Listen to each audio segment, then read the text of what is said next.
शुरुआत कर रहे हैं आज की एक सबसे बड़ी खबर। देश के प्रधानमंत्री से बड़ी खबर कोई हो नहीं सकती। प्रधानमंत्री की सुरक्षा में चूक हुई और एसपीजी उनको मिलने वाली खास सिक्योरिटी एक्शन में आ गई है। तस्वीरें पहली मैं दिखा रहा हूं आपको। प्रधानमंत्री नरेंद्र मोदी का रोड शो चल रहा था। अमूमन जिस राज्य में प्रधानमंत्री जाते हैं इस तरह के रोड शो होते हैं, बहुत आम बात है। दूसरी तरफ आपको नजर आ रही भीड़, इसी तरह की भीड़ प्रधानमंत्री के समर्थक, बीजेपी के कार्यकर्ता, उनके चाहने वाले दूसरी तरफ इसी तरह उनका अभिवादन करते हैं। प्रधानमंत्री मोदी भी गाड़ी से बाहर निकलकर गेट पर खड़े होकर अभिवादन स्वीकार करते हैं लोगों का। यह प्रधानमंत्री का जुड़ाव है उनके साथ। लेकिन आज जो चूक हुई वो तस्वीर मैं आपको दिखाने चाह रहा हूं। अगली तस्वीर दिखाई, ये देखिए, ये बच्चा, ये युवक है, फौरन भागकर प्रधानमंत्री की गाड़ी तक आ गया। बीच से निकलकर आप देख रहे हैं, कोई समझ पाता प्रधानमंत्री के इतने नजदीक कोई कैसे पहुंच सकता है। इतनी सिक्योरिटी के बीच, इतनी बैरिकेड के बीच आप देखिए ये बच्चा कैसे, युवक है, निकल कर आकर प्रधानमंत्री तक पहुंच गया, उनके गेट तक पहुंच गया। पहली चीज, प्रधानमंत्री जब तक नहीं चाहेंगे कोई उनके नजदीक नहीं आ सकता। सिक्योरिटी जब तक नहीं जाएगी तब तक कोई प्रधानमंत्री के पास नहीं आ सकता। उसके बावजूद सिक्योरिटी को तोड़कर एक युवक प्रधानमंत्री के इतना नजदीक गेट के सामने सिक्योरिटी के बीच आ जाता है, तो यह पीएम मोदी की सुरक्षा में चूक है, खतरा है, कुछ भी हो सकता है। बड़ी बात यह है कि पीएम के इतने पास तक कोई कैसे पहुंच गया। इसके बाद क्या हुआ, अगली तस्वीर दिखाई। उसके बाद देखिए, इसको पकड़ा, सिक्योरिटी ऑफिसर्स ने उस युवक को पकड़कर उसे देखिए पीछे लेकर गए। ये आप देख रहे हैं तस्वीरें, उसे सिक्योरिटी ऑफिसर्स ने वहां जब तक कुछ समझ पाए कि कोई युवक प्रधानमंत्री कितने पास पहुंच गया, उसके बाद उसे फौरन पकड़कर वापस ले गए बैरिकेडिंग की तरफ। ये बड़ी चीज और बड़ी खबर इसलिए है कि प्रधानमंत्री की सुरक्षा बहुत पुख्ता रहती है। अब आपको मैं पूरी तस्वीर दिखाऊंगा। अगली तस्वीर दिखाई सर। प्रधानमंत्री रोड शो कर रहे थे, ये युवक दौड़ कर आया, उनकी गाड़ी के बिल्कुल नजदीक पहुंच गया। सिक्योरिटी ऑफिसर्स ने पकड़ा और उसके बाद उसे पीछे किया। ये देख रहे हैं, उसके बाद सिक्योरिटी ऑफिसर्स ने पीछे किया, जो बताता है कि कुछ भी हो सकता था। ये तो सिर्फ फूलमाला लेकर गया था, क्योंकि मैं इसलिए बार बार ये कह रहा हूं, इस तरह की घटनाएं पहले हो चुकी हैं हमारे देश में भी, दूसरे देशों में भी इस तरह की घटनाएं हो चुकी हैं।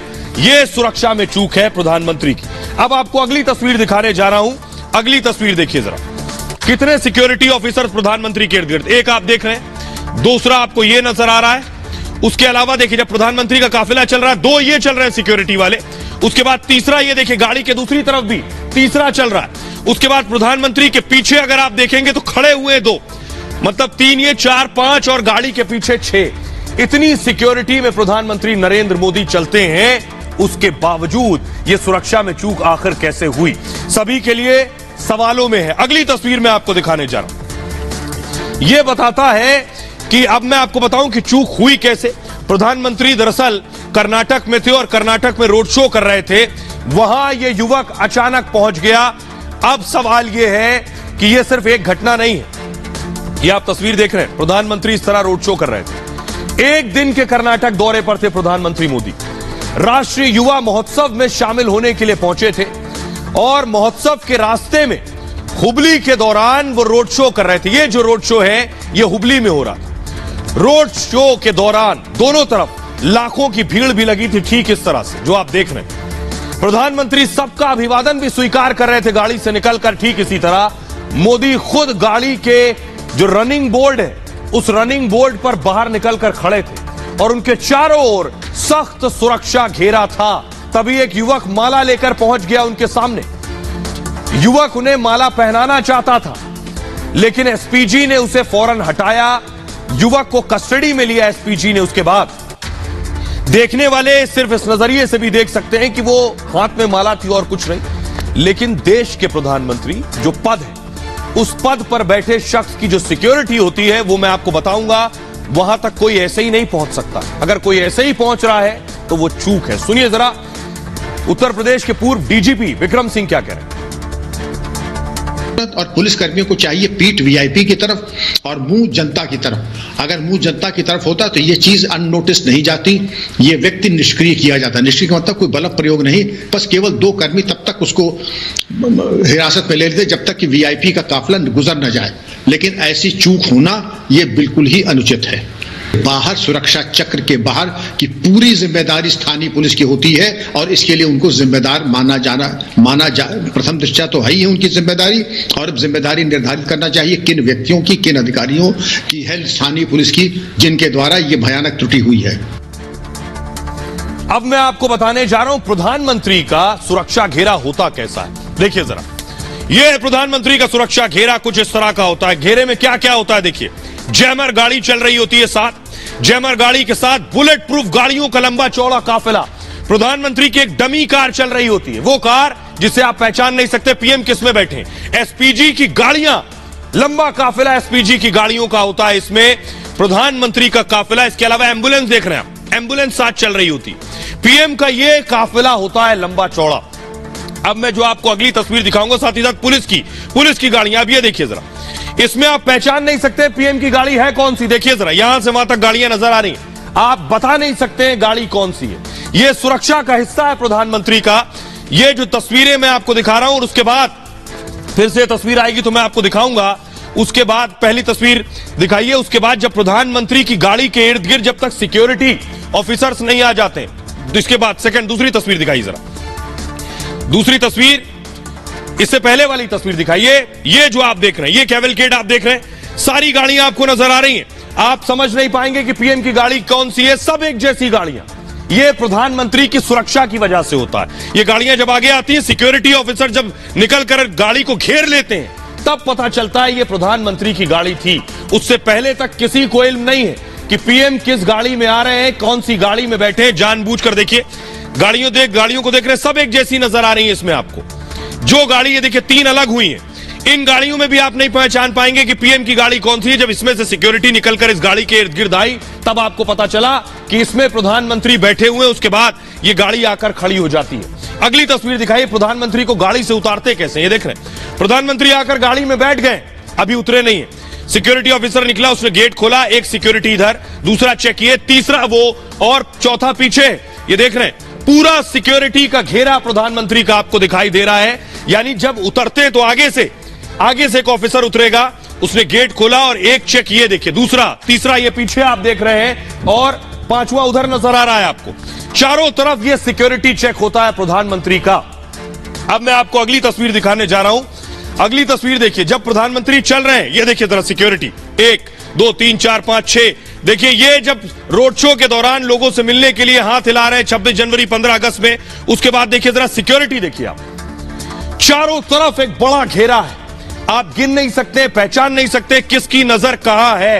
यह है प्रधानमंत्री मोदी की सुरक्षा, देख रहे हैं आप। यह सुरक्षा बताती है कि प्रधानमंत्री की अहमियत क्या है।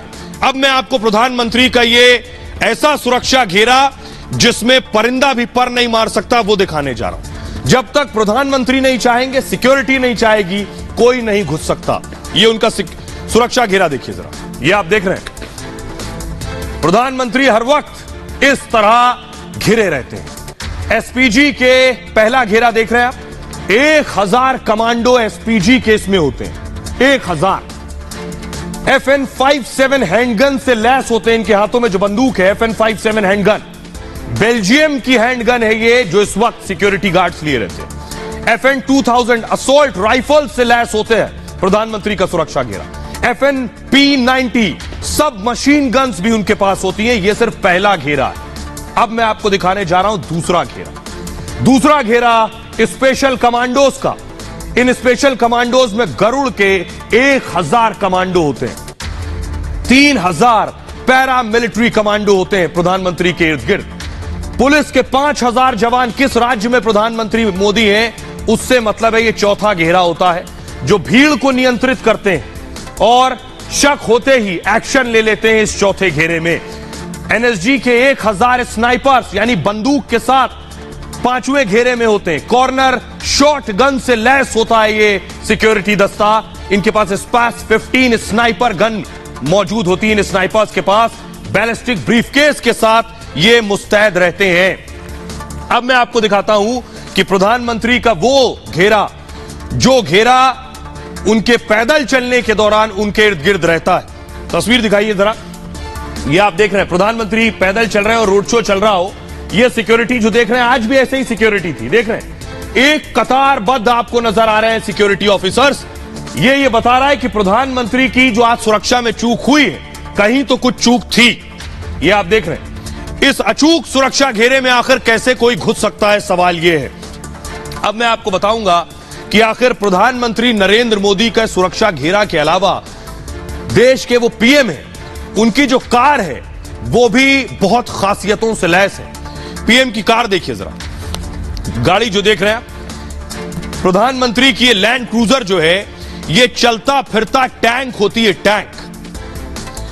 एक आर्म्ड कार है पूरी तरह से, और गोलियों का असर नहीं होता है इस गाड़ी में। पूरी तरह से बुलेट प्रूफ कार है पीएम मोदी की। इसके शीशे जो आप देख रहे हैं, शीशे और बॉडी पर कोई गोली नहीं लगती है, गोली भेद नहीं सकती है। कार का लेवल ये है। AK-47 से भी अगर हमला किया जाएगा इस गाड़ी पर तो वो भी बेअसर है। विस्फोट का भी असर इस गाड़ी में नहीं होता है। प्रधानमंत्री ऐसी कार में चलते हैं। TNT ट्राई नाइट्रेट ब्लास्ट भी ये गाड़ी झेल सकती है। VR-10 स्तर की सुरक्षा है, यानी व्हीकल रेजिस्टेंस जो 10वें कैटेगरी का है वो लेवल है इस गाड़ी का। विशेष धातु से बनी है इसकी पूरी बॉडी।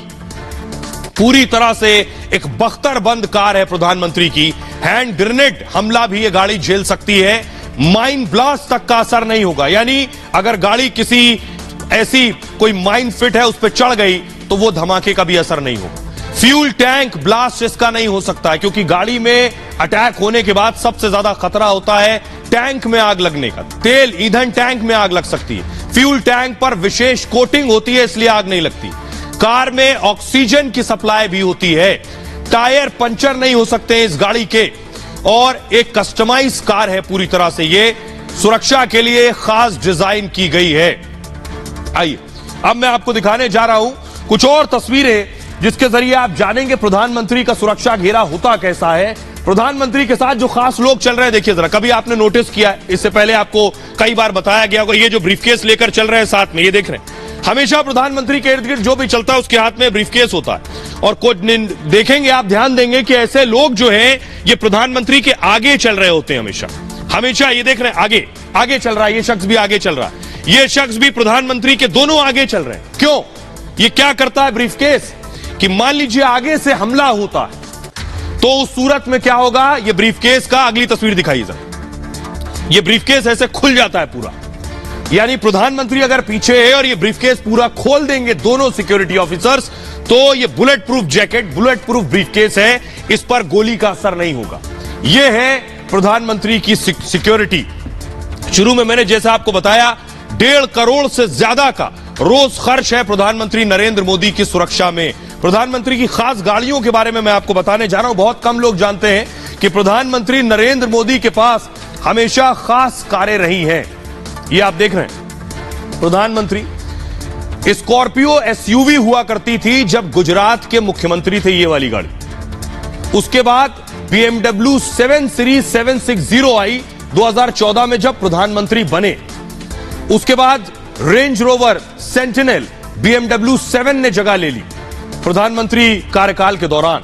उसके बाद काफिले का अहम हिस्सा है टोयोटा लैंड क्रूजर प्रधानमंत्री के। ये प्रधानमंत्री की वो गाड़ियां हैं जो मुख्यमंत्री से लेकर प्रधानमंत्री तक के कार्यकाल के दौरान उनके साथ रही हैं, क्योंकि इस तरह के खतरे उन्हें हमेशा रहे हैं, इसलिए उनकी सुरक्षा अचूक रहती है। बहरहाल खबरों में आगे बढ़ते हैं। आज की एक और बड़ी खबर, कल मैंने आपको एक खबर दिखाई थी, उसके आगे की बात करूंगा। भारतीयों पर टारगेट चीन कर रहा है, ये मैंने आपको कल बताया था। चीन पर चाबुक अब चलाने की तैयारी हो गई है। ये जो तवांग में कुटाई की थी, ये कल मैंने आपको दिखाया था। इस कुटाई की वजह से चीनी सेना भी बौखलाई है और चीन में रहने वाले लोग भी बौखलाए हैं कि हमारी सेना तो उनकी सेना पिट रही है। और इसलिए खबर यह है और दावा किया जा रहा है कि भारतीयों को टारगेट कर रहे हैं। अगली तस्वीर दिखाई जरा। ये आप देख रहे हैं तस्वीर मैंने कल आपको दिखाई थी कि मेट्रो में एक भारतीय को टारगेट किया गया। दावा किया गया सोशल मीडिया पर ये इंडियन है और इसको चीनियों ने इसलिए मारा क्योंकि तवांग में उनके सैनिक पीटे गए थे, मारे गए थे। लेकिन भारत ने अब जवाब देने की तैयारी कर ली है। भारत जवाब कैसे दे रहा है चीन को? बॉर्डर पर भी दे रहा है और अब चीन की अर्थव्यवस्था पर भी देगा। ये रिपोर्ट देखिए जरा।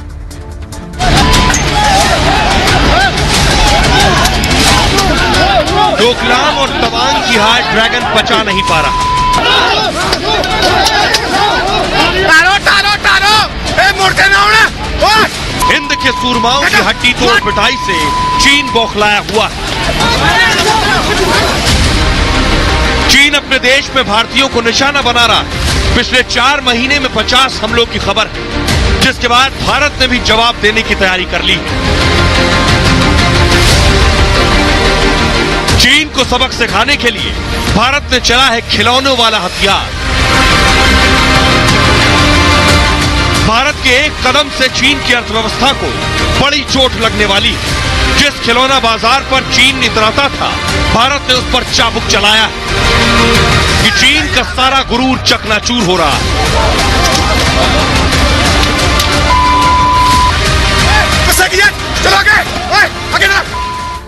आइए अब मैं आपको बताता हूं, भारतीयों को जरा वो तस्वीर दिखाइए जरा।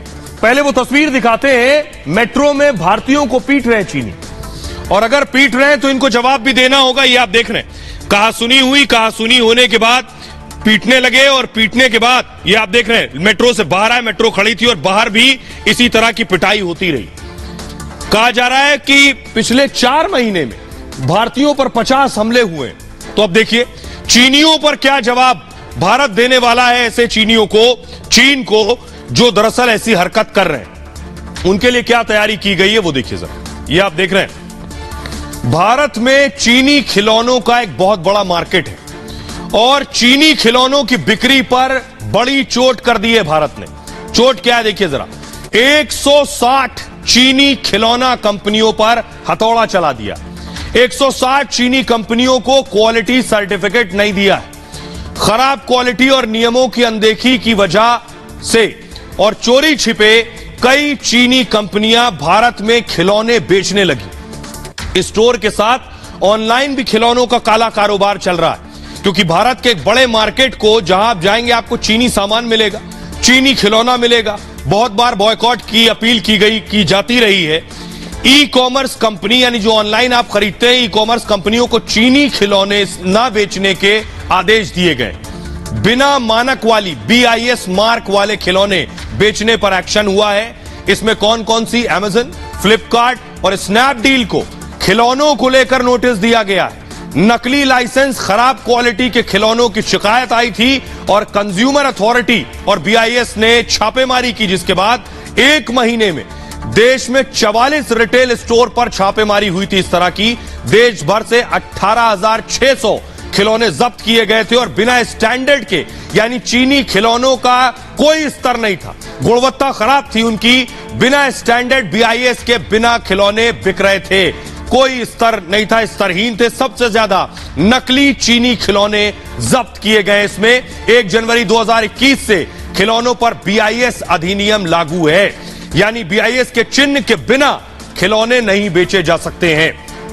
अब आइए आपको दिखाता हूं, कुछ तस्वीरें मैं आपको दिखाने जा रहा हूं। वो तस्वीरें इसलिए दिखा रहा हूं, ये कल मैंने तस्वीरें आपको दिखाई थी। ये युवा जिसका नाम अमन था, अमन गया का रहने वाला था, चीन गया था पढ़ने के लिए। संदिग्ध परिस्थितियों में उसकी मौत हो गई। कैसे मौत हुई, किसने मारा, हादसा था, हत्या थी, घटना कैसे हुई नहीं पता, लेकिन उसकी बॉडी आई। परिवार को देख रहे हैं आप, रो रो कर बुरा हाल है। ये इसलिए दिखा रहा हूं कि चीन में भारतीयों को टारगेट किया जा रहा था। अगली तस्वीर दिखाइए, असलम शेख को आप देख रहे हैं। असलम शेख की भी संदिग्ध परिस्थितियों में मौत हुई। ये जो घटनाएं हो रही हैं, अब्दुल्ला शेख को आप देख रहे थे। ये जो घटनाएं हैं ये बता रही हैं कि चीन पर एक्शन लेने का वक्त आ गया है। और एक्शन लेने का तरीका क्या है?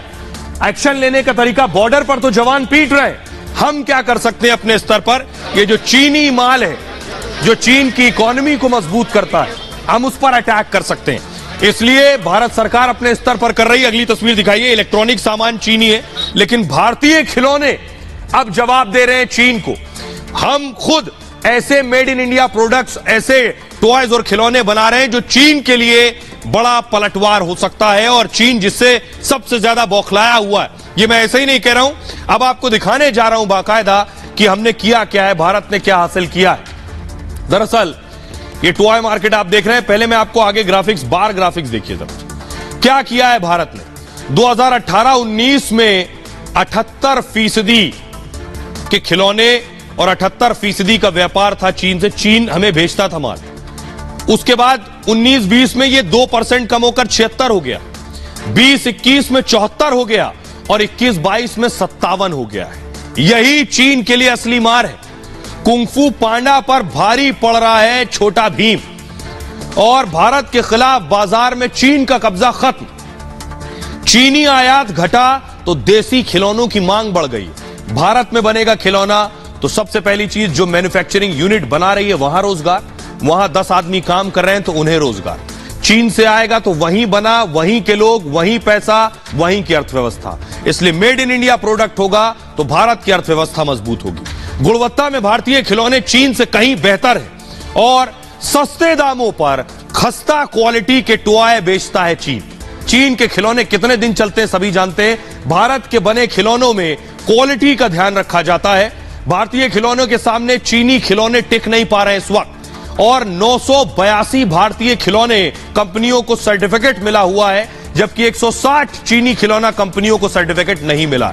भारत का खिलौना बाजार तेजी से बढ़ रहा है, ग्रो कर रहा है। विदेशों में भी भारतीय खिलौनों की मांग बढ़ने लगी है। दुनिया में भारत के खिलौने बढ़ेंगे तो चीनी खिलौनों की मांग अपने आप कम हो जाएगी। 3 साल में खिलौना उद्योग में भारत का निर्यात जो है वो 61% तक बढ़ गया है। आप समझिए, हम 61% ज्यादा खिलौने दुनिया के देशों को बेचने लगे। टॉय इंडस्ट्री में भारत का $150 करोड़ का कारोबार है और 2024 तक यह $300 करोड़ तक पहुंच जाएगा। आप समझिए, 150 से 300 करोड़। और चीन से आयात को कम करने की तैयारी हो रही है। बजट में चीन से आयात आइटम पर शुल्क बढ़ाया जा सकता है। चीन से आने वाले खिलौने, दूसरे सामानों पर कड़ी नजर रखी जा रही है। अब आपको दिखाते हैं, आपको एक रिपोर्ट हमारे सहयोगी की दिखाते हैं। हमारे सहयोगी अमित उस खिलौना फैक्ट्री में गए जो भारत में बन रही है। भारत में बनने से भारत के लोगों को रोजगार भी मिल रहा है और भारत की इकोनॉमी को भी, अर्थव्यवस्था को भी फायदा हो रहा है। जरा अमित की रिपोर्ट देखिए। मेरे चारों तरफ जो आप सुंदर कलाकृतियां, आकृतियां, रंग बिरंगे खिलौने देख रहे हैं, ये देसी खिलौने कहे जाते हैं। भारत सरकार ने चाइनीज खिलौनों को बैन कर दिया क्योंकि BIS मानकों के हिसाब से नहीं थे। लेकिन देखिए, जो देसी खिलौनों का बाजार है खूब बढ़ रहा है जोरों शोरों से।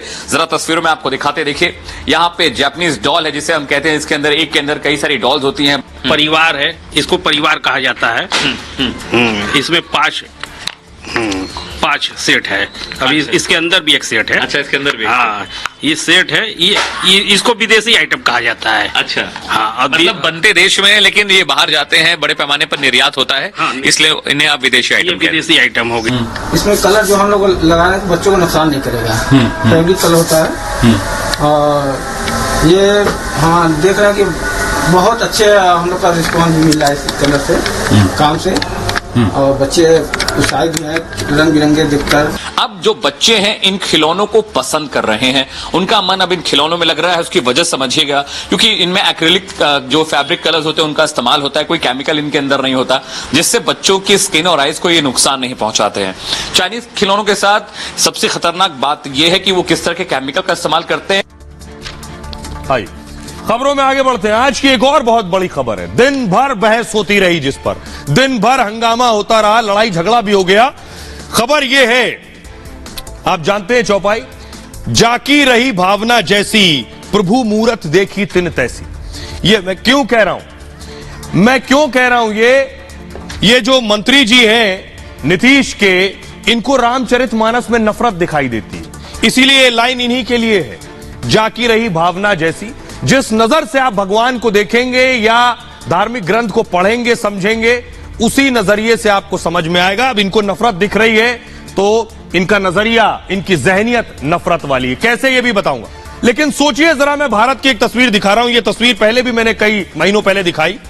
अरुण गोविल जिन्होंने राम का किरदार किया था, सिर्फ राम का किरदार किया था रामायण में, उनके लिए भारत में इतनी आस्था, इतनी मोहब्बत, इतना प्यार कि उनका भी एयरपोर्ट पर एक महिला ने देख लिया उन्हें तो उनके सीधे चरणों पर। सोचिए, अरुण गोविल साहब के लिए यह इज्जत, यह सम्मान सिर्फ किरदार किया था। लेकिन रामचरितमानस के लिए, जिन राम जी पर यह रामचरितमानस है, उनके लिए उस रामचरितमानस को नफरती बता रहे हैं मंत्री नीतीश के। अगली तस्वीर दिखाइए। अरुण गोविल खुद गए जब राम भद्राचार्य जी से मिलने, तो उनके चरणों में थे। ये देखिए, उन्होंने गले लगा लिया, लिपट गए वो राम भद्राचार्य, उनकी आंखों में आंसू थे, वो रो रहे थे। ये तस्वीर आप देख रहे हैं। अरुण गोविल ने एक किरदार किया था प्रभु श्री राम का, और उनको ये मान, ये सम्मान राम भद्राचार्य को लगा कि वो खुद सीधे राम उनके द्वारे पर है, उनसे आशीर्वाद लेने आए। ये सम्मान प्रभु श्री राम के लिए। लेकिन रामचरितमानस के लिए अगली तस्वीर दिखाइए। नीतीश के मंत्री हैं, नीतीश के मंत्री रामचरितमानस के लिए उनकी यह ज़हनियत है कि ये तो नफरत फैलाती है। जरा पहले सुनिए उन्हें।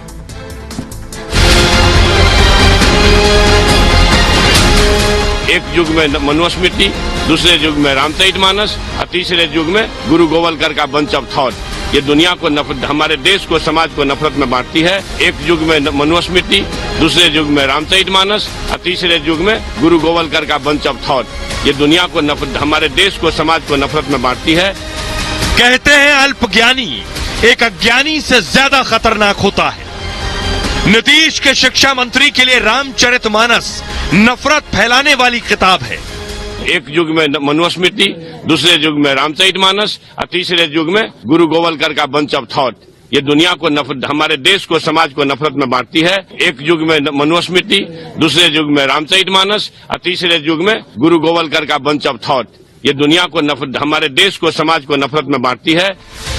मंत्री के मुताबिक रामचरितमानस जातियों में भेद करती है। तुलसीदास जी ने लिखा रामचरितमानस, उसके उत्तरकांड में कितनी बात कही गई? अधम जाति में विद्या पाए, भयहु जथा ही दूध पिलाए।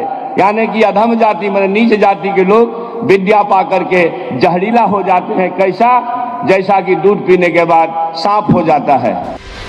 नीतीश कुमार प्रधानमंत्री बनने का सपना देख रहे हैं। उनके मंत्री का ये बयान बेवजह नहीं दिया गया।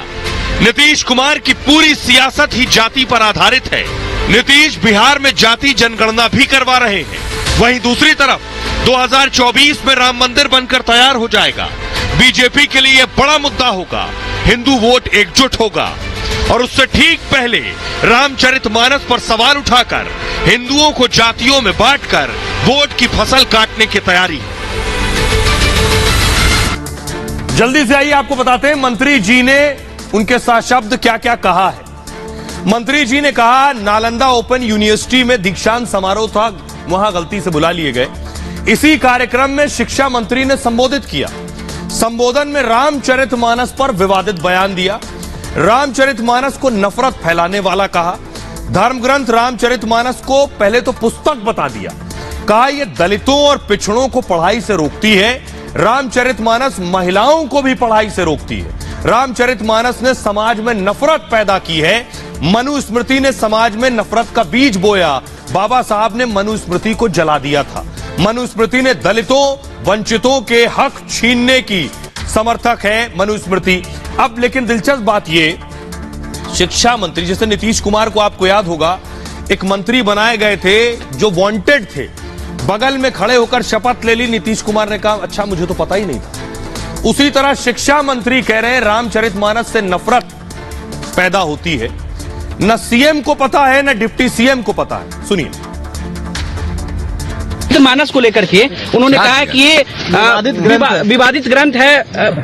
हमको नहीं पता। चलिए अब हो गया। शिक्षा मंत्री बोले नफरत को लेकर भी सवाल उठ रहा है। हमको पता नहीं है जी, हम देखे नहीं है। शिक्षा मंत्री ने बोला है कि ये नफरत होने वाला ग्रंथ है। हमको पता नहीं है, हम पूछ लेंगे उनसे। हमारे संज्ञान में ये मामला नहीं, आप लोग कह रहे हैं तो इसमें दिखवाते हैं कि क्या है मामला। और संज्ञान में लेकर मामला हुआ है, हमने वो दिखवाना पड़ेगा टेक्निकली क्या है।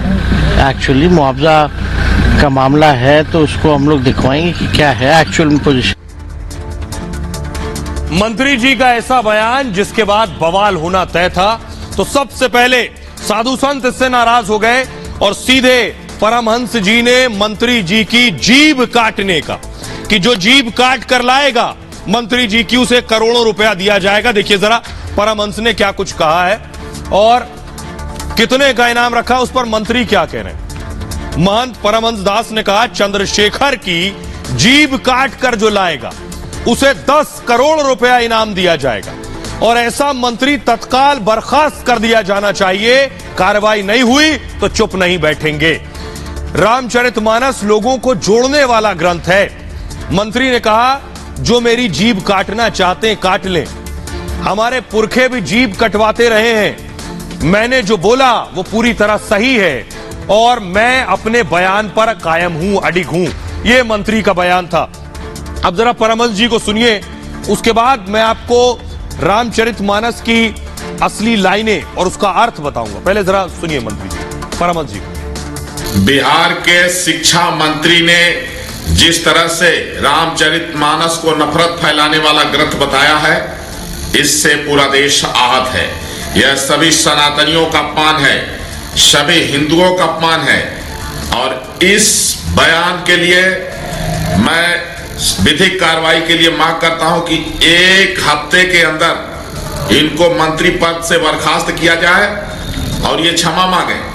अगर ऐसा नहीं होता है तो मैं 10 करोड़ का इनाम घोषित करता हूं, जो बिहार के शिक्षा मंत्री चंद्रशेखर की जीवा काटेगा।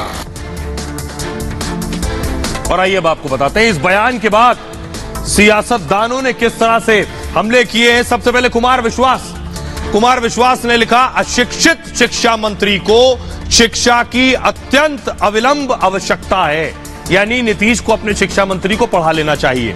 रविशंकर प्रसाद ने कहा, बिहार के शिक्षा मंत्री का अशिक्षित बयान है। मनोज तिवारी ने कहा, शिक्षा मंत्री का स्तर सरकार का क्या होगा। अश्विनी चौबे ने कहा, हजारों धर्मावलंबियों का यह अपमान है। नरोत्तम मिश्रा का कहना है, धार्मिक ग्रंथ चौपाई की गलत व्याख्या कर रहे हैं। चिराग पासवान ने कहा, रामचरितमानस पर सवाल बंटवारे की राजनीति है। प्रमोद तिवारी ने कहा, कांग्रेस नेताएं ये हमारे बिहार गठबंधन के विचार नहीं है। कांग्रेस ने फौरन पल्ला झाड़ लिया कि हमारा कोई लेना देना नहीं है। राशिद अल्वी ने कहा, ऐसे आदमी को मंत्री बने रहने का हक नहीं है।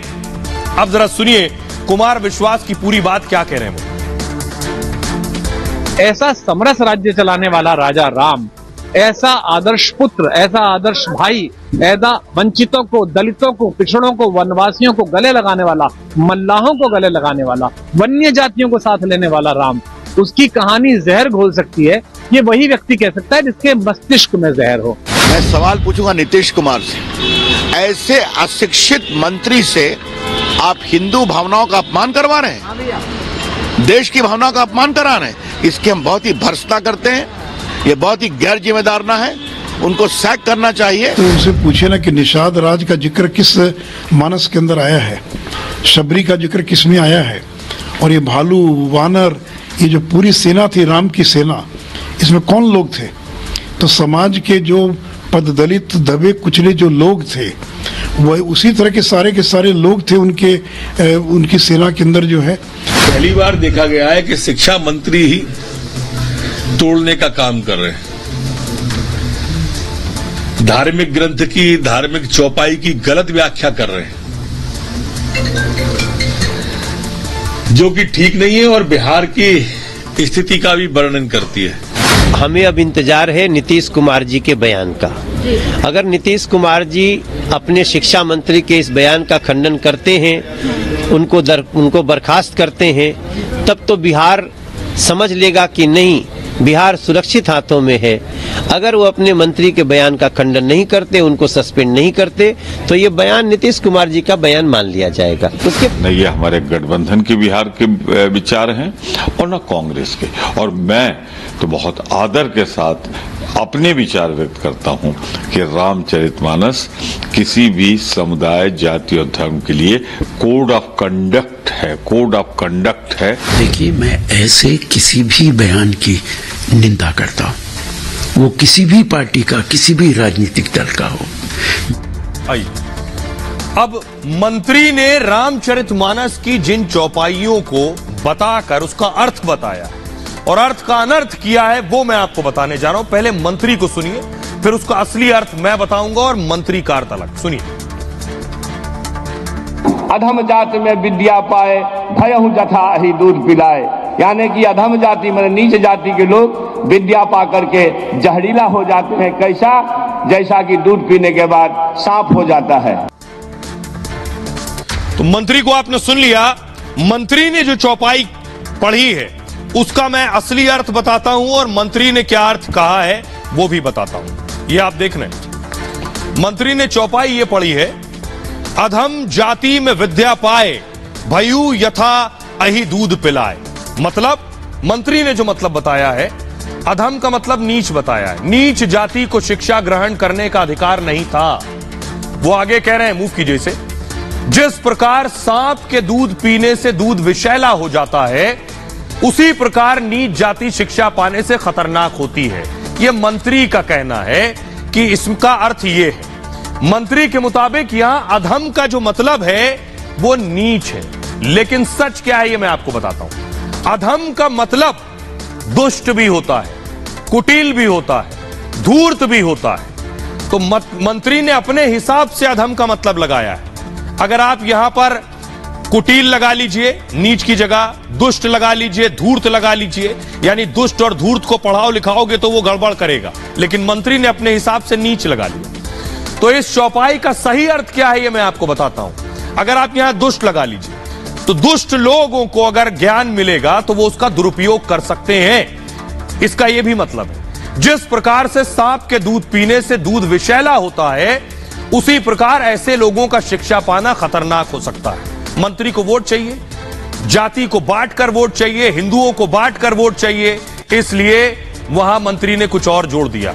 अब देखिए उदाहरण के तौर पर कि अगर मान लीजिए कोई आतंकी है, पढ़ लिख गया, ज्ञानी हो गया, तो मानवता को नुकसान पहुंचा सकता है, इसका एक मतलब यह भी है। लेकिन मंत्री ने बहुत खूबसूरती के साथ अपने हिसाब से मंत्र इसका अर्थ लगाया, जिससे लोगों को बांट सके और नफरत पैदा कर सके। अब उनका जरा दूसरी चौपाई सुनिए, उसका भी मैं अर्थ बताता हूं। पूजिए न शूद्र गुण ज्ञान परवीना। अगर ये विचारधारा चलेगा तो भारत को ताकतवर बनाने का सपना पूरा नहीं हो सकता है। पूजिए विप्रशील गुणहीना, अब पूजिए न शूद्र गुण ज्ञान परवीना। अगर ज्ञान से परवीन भी बाबा भीमराव अंबेडकर है तो वह पूजने नहीं है। यह शिक्षा हमारा एक शास्त्र देता है जो नफरत बोता है। अब इस लाइन का मतलब जो मंत्री ने बताया है और जो असल मतलब है वो मैं आपको बताता हूं। मंत्री ने क्या कहा? मंत्री ने कहा पूजहि विप्र सकल गुणहीना, शूद्र न पूजो वेद प्रवीणा। मतलब क्या बताया? ब्राह्मण चाहे कितना भी ज्ञान गुण से रहित हो, पूजा करनी चाहिए। खूबसूरती से मतलब अपने हिसाब से समझाया। शूद्र यानी नीच जाति का चाहे कितना भी गुणी और ज्ञानी क्यों ना हो, वो सम्माननीय हो सकता है लेकिन कभी पूजनीय नहीं हो सकता है, उन्होंने ये कहा। मंत्री ने यहां इस चौपाई में देखिए पूजहि विप्र, विप्र का अर्थ मंत्री ने जो लगाया ब्राह्मण से लगाया। विप्र में ब्राह्मण वो होता है जो ब्रह्म को जानता है, अर्थात जो ज्ञानी हो। विप्र का अर्थ है यहां ज्ञानी से, यानी जो ज्ञानी है उसे पूजा जाए, कहा यह जा रहा है। लेकिन मंत्री ने क्या किया? उसे विप्र को ब्राह्मण कह दिया, यानी जो ब्राह्मण हो उसे पूजा जाए, जबकि हकीकत यह जो ज्ञानी हो उसे पूजा जाए। एक उदाहरण आपके सामने, संत रविदास जी दलित थे लेकिन पूजनीय बने, आज उनकी पूजा होती है, ज्ञानी भी थे। मंत्री जी के लिए आज का ज्ञान पर्याप्त था। आगे बढ़ते हैं। आज की एक और बड़ी खबर अरविंद केजरीवाल से जुड़ी है। क्या केजरीवाल का दफ्तर सील हो सकता है या होने वाला है? इससे बड़ा झटका अरविंद केजरीवाल के लिए नहीं हो सकता है। अरविंद केजरीवाल जो कह रहे थे उनकी पार्टी राष्ट्रीय पार्टी हो गई, अब तो हम नेशनल पार्टी है, अब तो सरकारी दफ्तर भी मिलेगा दिल्ली में, क्या दफ्तर सील हो सकता है? अगली तस्वीर दिखाइए जरा। केजरीवाल ने इतने विज्ञापन छपवाए जिसके बाद वसूली शुरू हो गई। अगली तस्वीर दिखाइए जरा। केजरीवाल के दफ्तर, ये आम आदमी पार्टी का दफ्तर है, ये दफ्तर सील होने की पर तलवार लटक रही है। जरा पहले रिपोर्ट देखिए।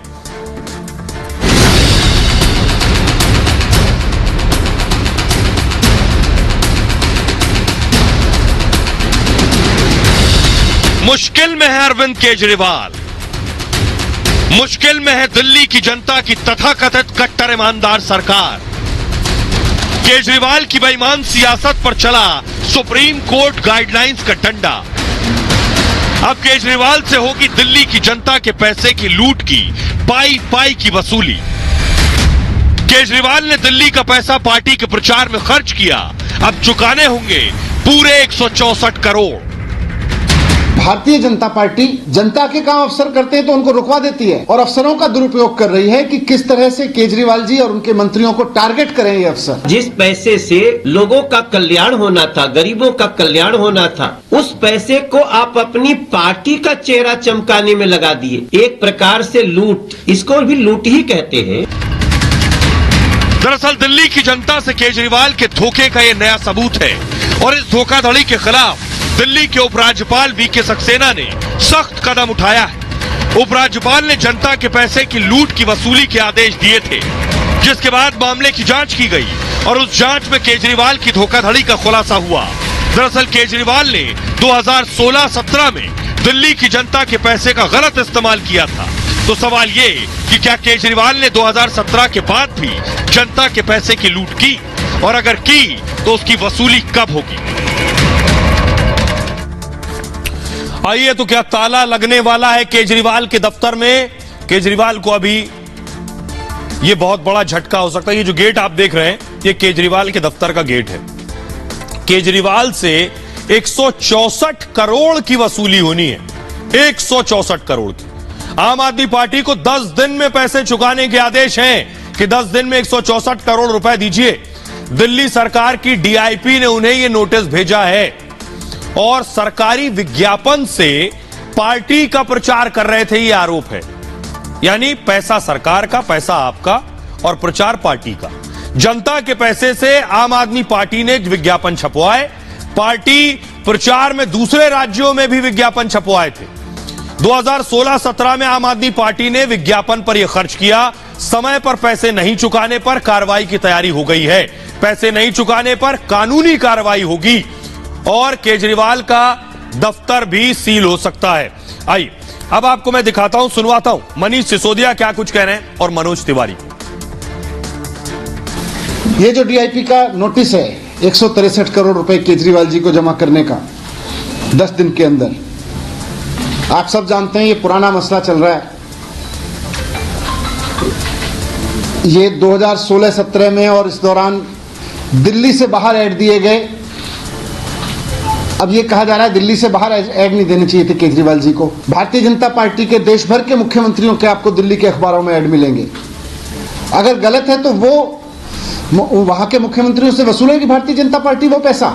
तो आप बौखलाए हुए हैं। आपके बौखलाने से, आम आदमी पार्टी के बौखलाने से, अरविंद केजरीवाल जी के बौखलाने से या मनीष सिसोदिया जी के बौखलाने से सरकार की खजाने की एक प्रकार से लूट, इसको भी लूट ही कहते हैं। कि आप लोगों के द्वारा चुन के बैठे हो और चुनने के बाद जिस पैसे से लोगों का कल्याण होना था, गरीबों का कल्याण होना था, उस पैसे को आप अपनी पार्टी का चेहरा चमकाने में लगा दिए। अब मैं आपको बताता हूं कि कोर्ट ने कैसे डंडा चलाया है। कोर्ट के आदेश पर यह डंडा चला है। सुप्रीम कोर्ट की गाइडलाइंस क्या कुछ कहती हैं विज्ञापन के मामले में। सरकार ने जो खर्च किया, सरकारी विज्ञापन के लिए बाकायदा गाइडलाइन है सुप्रीम कोर्ट की। यह गाइडलाइन सुप्रीम कोर्ट ने खुद तय की है, जिसमें सरकारी पैसे से पार्टी विज्ञापन पर रोक है। यानी पैसा सरकार का, टैक्स का, और उससे आप विज्ञापन पार्टी के लिए छपवाते रहे, ये नहीं कर सकते। सरकारी पैसे से नेताओं के महिमा मंडन पर भी रोक है। विज्ञापन में सत्ताधारी पार्टी अपना नाम नहीं दे सकती। पार्टी सिंबल या लोगो का इस्तेमाल भी नहीं कर सकती है। विज्ञापन में पार्टी के झंडे का इस्तेमाल पर भी पाबंदी है और विपक्ष की राय और कार्यों पर भी हमले पर रोक है। सरकारी पैसे से विज्ञापनों में वेबसाइट लिंक भी देना वर्जित है और सुप्रीम कोर्ट ने एक फैसले के दौरान ये गाइडलाइंस तय की थी। सुप्रीम कोर्ट ने 2015 में विज्ञापनों के लिए ये गाइडलाइंस बनाई थी। सभी राज्यों को निगरानी के लिए पैनल बनाने के लिए भी कहा था। इसी पैनल ने केजरीवाल सरकार को दोषी माना है, जिसके बाद 164 करोड़ रुपए चुकाने का नोटिस भेजा गया है। सुनिए जरा, अब केजरीवाल घिर गए हैं, बीजेपी केजरीवाल पर हमलावर है, सुनिए। डीआईपी के नोटिस के बारे में जो अभी दिल्ली के डिप्टी सीएम मनीष सिसोदिया ने प्रेस कॉन्फ्रेंस की है, उसमें लगातार झूठ बोला है। सबसे बड़ा झूठ जो मनीष सिसोदिया ने प्रेस कॉन्फ्रेंस की शुरुआत में ही बोला कि दिल्ली सरकार के ऑफिसर ने दिल्ली के मुख्यमंत्री को नोटिस दिया है। इससे बड़ा कोई झूठ नहीं हो सकता है। और ये कोई भारतीय जनता पार्टी के कहने पर हो रहा है, इससे बड़ा झूठ क्या हो सकता है? सुप्रीम कोर्ट के निर्देश हैं, सुप्रीम कोर्ट के निर्देशों का उल्लंघन हुआ है।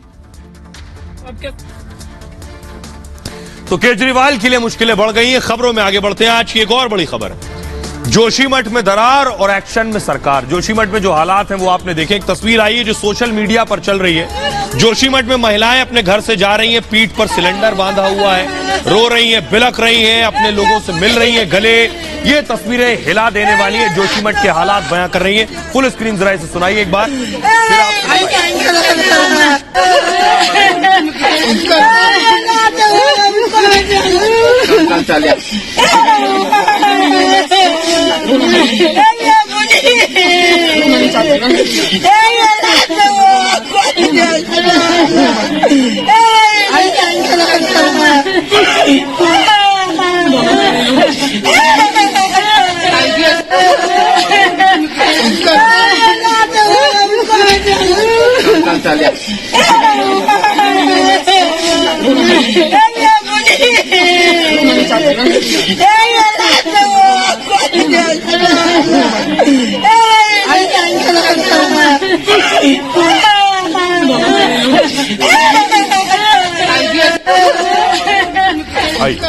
अगली तस्वीर आपको दिखाने जा रहा हूं। ये वो होटल की तस्वीर है जिस होटल पर आज से बुलडोजर चलना शुरू हो गया। ये होटल के मालिक हैं और परिवार को पहले हटाया गया क्योंकि अब तक धरना हो रहा था। पीछे बुलडोजर आपको नजर आ रहा है। पूरी टीम आज पहुंची होटल को गिराने के लिए। 2 होटल जो जोशीमठ में गिराए जाने। अगली तस्वीर दिखाइए जरा। उसके बाद होटल में चारों तरफ टीम गई। आसपास तो कोई नहीं रह रहा, अगल बगल तो कोई मौजूद नहीं है। बिजली कनेक्शन होटल से जो जुड़ा हुआ था उस बिजली कनेक्शन को काट दिया गया है और बाकायदा बड़ी टीम एनडीआरएफ की पहुंची। अगली तस्वीर दिखाई जरा। एनडीआरएफ की पूरी टीम, ये देख रहे हैं, जनरेटर को हटाया गया। जो होटल का जनरेटर था उसे हटाया गया। बाकायदा बुलडोजर भी पहुंचा, क्रेन भी पहुंची जिसके जरिए इसे हटाया गया। लेकिन अब होटल गिराया कैसे जाना है ये मैं आपको बताने जा रहा हूं कि दरार पर अब कैसे एक्शन हो रहा है, क्योंकि अलग अलग फेजेस में होटल एक दिन में नहीं गिराया जाएगा। ये होटल अलग अलग चरणों में गिराया जाना है। इसमें कई दिन का वक्त भी लगने वाला है। तो पहले देखिए जरा कैसे होटल पर एक्शन हो रहा है। ये होटल की तस्वीर आप देख रहे हैं। होटल गिराने से पहले एनडीआरएफ की टीम ने बाकायदा जांच की है। न सिर्फ होटल की छत पर गए, पीछे गए, चारों तरफ गए और देखा उसके आसपास जो लगी हुई बिल्डिंग है उसमें तो कोई मौजूद नहीं। अनाउंसमेंट किया, ऊपरी मंजिल से लेकर जमीन तक पूरी टेस्टिंग की है। सबसे पहले होटल के टीन शेड को गिराया गया है। आरी से काटकर टीन शेड हटा दिया गया होटल का। ध्वस्तीकरण में पूरा एहतियात भी बरता जा रहा है और अगल बगल नुकसान नहीं होना चाहिए इसका भी ख्याल रखा जा रहा है। धीरे धीरे होटल को उसके बाद गिराया जाएगा। हथौड़े और छेनी से ध्वस्तीकरण का काम होटल का होगा। डायनामाइट लगाकर, कुछ बारूद लगाकर होटल नहीं उड़ाया जाएगा। या तो बुलडोजर से या हथौड़े से ही गिराया जाएगा। होटल को गिराने में बुलडोजर का इस्तेमाल भी कम होगा। बड़े सामान, जरूरी चीजों को हटाने में बुलडोजर का यूज किया जाएगा। होटल को गिराने में 10 से 12 दिन का वक्त लग सकता है। एक्सपर्ट्स की निगरानी में ध्वस्तीकरण का काम हो रहा है। ध्वस्तीकरण का स्थानीय लोग विरोध कर रहे थे और प्रशासन के आश्वासन के बाद लोग मान गए हैं। उसके बाद होटल गिराने की शुरुआत हुई है। अब जरा देखिए, हमारे सहयोगी अनूप वहां मौजूद थे, उनकी जरा रिपोर्ट देखिए। जोशीमठ में आई विपदा के बाद ये सवाल उठ रहा था कि आखिर इसका समाधान कैसे होगा। लगातार यहाँ पुष्कर सिंह धामी भी कैंप कर रहे थे, लेकिन अब जाकर ये जानकारी मिली है कि इन 2 होटल्स, जो मेरे पीछे आप होटल देख रहे हैं, मल्लारी इन और जो माउंट व्यू होटल है, इनको डिमोलिश करने का काम शुरू किया गया। लेकिन आप जो क्रेन देख रहे हैं उसे देखकर ये मत समझिए कि इसको क्रेन से तोड़ा जाएगा, क्योंकि जो सोर्स बता रहे, जो जानकारी मिल रहा है उसके मुताबिक इसको ऊपर से डिमोलिश किया जाएगा, क्योंकि माउंट व्यू जो है वो पूरी तरह से झुका हुआ है मल्लारी इन पर और उसका पूरा वजन जो है मल्लारी इन पर आ गया। ऐसे में खतरा ज्यादा है। अगर मल्लारी इन गिरता है तो उसके बाद कई मकान ऐसे हैं जो जमींदोज हो जाएंगे। इसे देखते हुए अब ये कहा गया कि पहले वैज्ञानिकों से राय ली गई है और अब ये जानकारी मिल रही है कि अब पहले ऊपर तोड़ा जाएगा, ऊपर का पोर्शन तोड़ा जाएगा। और जिधर अनूप की रिपोर्ट आप देख रहे थे। एक बड़ी जो मांग थी लोगों की कि अरमानों से घर बनाया है, इसके लिए मुआवजा मिलना चाहिए और घर ऐसे नहीं तोड़ा जा सकता। तो अब क्या मुआवजे की मांग पूरी हो गई है? जोशीमठ को लेकर केंद्र सरकार गंभीर है और गृह मंत्री अमित शाह की 4 मंत्रियों के साथ बैठक हुई है। केंद्र ने सभी प्रभावितों को मुआवजा देने के लिए कहा है। सीएम धामी ने प्रभावित परिवारों से भी मुलाकात की है और उत्तराखंड सरकार ने 45 करोड़ का फंड रिलीज कर दिया है मुआवजे के लिए। एक परिवार को फिलहाल शुरुआती रूप से 1.5 लाख रुपए दिए जाएंगे। आज से सरकारी मदद मिलनी शुरू हो गई है। मुआवजे के एडवांस के तौर पर 1 लाख रुपया, शिफ्टिंग के लिए 50,000 दिए जा रहे हैं। लोग एक मकान के लिए 15 से 20 लाख रुपए मांग रहे हैं। वहां लोगों का कहना है कि 1.5 लाख में घर कैसे बनाएंगे। सीएम धामी ने प्रभावितों को भरोसा दिया है कि सरकार बाजार के रेट पर लोगों को मुआवजा देगी। सभी से बात करके ही मुआवजे राशि आगे की तय की जाएगी। आइए अब मैं आपको बताता हूं कि सिर्फ दरार जोशीमठ में नहीं है, कुछ और जगहों पर दरार आने की संभावना और आशंका जताई जा रही है। देखिए जरा कौन कौन सी जगह है। सबसे पहले मैं आपको दिखा रहा हूं जोशीमठ 723 से ज्यादा घरों में दरार आई। यहां होटल, मंदिर और सड़क भी धंस गई। 131 परिवारों को शिफ्ट कर दिया गया। प्रभावित परिवारों के लिए मदद का ऐलान किया गया। एनडीआरएफ, एसडीआरएफ की कई टीमें यहां मौजूद हैं। कर्णप्रयाग की हालत क्या है? भू धसाव से करीब 50 घरों में दरार हो गई। कर्णप्रयाग में इलाके की 15 दुकानों में यहां भी दरारें आ गई हैं। कई परिवार अपने रिश्तेदारों के यहां शिफ्ट हो गए हैं। यहां प्रशासन ने स्टडी के लिए टीम बुलाई है। कर्णप्रयाग में, मसूरी में भी देखिए लैंडोर के पहाड़ी इलाके में भू धसाव हुआ है। यहां भी 700 से ज्यादा भवनों को गिराया जा सकता है। विशेषज्ञों ने इन मकानों को गिराने की भी सलाह दी है। चंबा में, टिहरी गढ़वाल जिले के चंबा में भी कुछ घरों में दरार आ गई है। 3 साल पहले ऑल वेदर रोड के लिए यहां रोड टनल बनी थी। टनल बनने के बाद से ही दरारें आने की शिकायत बढ़ गई है। ये अलग अलग जगह जो आप देख रहे थे, यहां भी उसी तरह के हालात हैं। जोशीमठ से लोगों को हटाए जाने का काम जारी है। उम्मीद है कि लोगों को मुआवजा मिलेगा और उन्हें सुरक्षित जगहों पर शिफ्ट कर दिया जाएगा। बहरहाल ये भारत की बात है में इतना ही। आप अपना बहुत ख्याल रखिए। एक छोटे से ब्रेक के लिए रुक रहे हैं, लौट रहे हैं कुछ और बड़ी खबरों के साथ।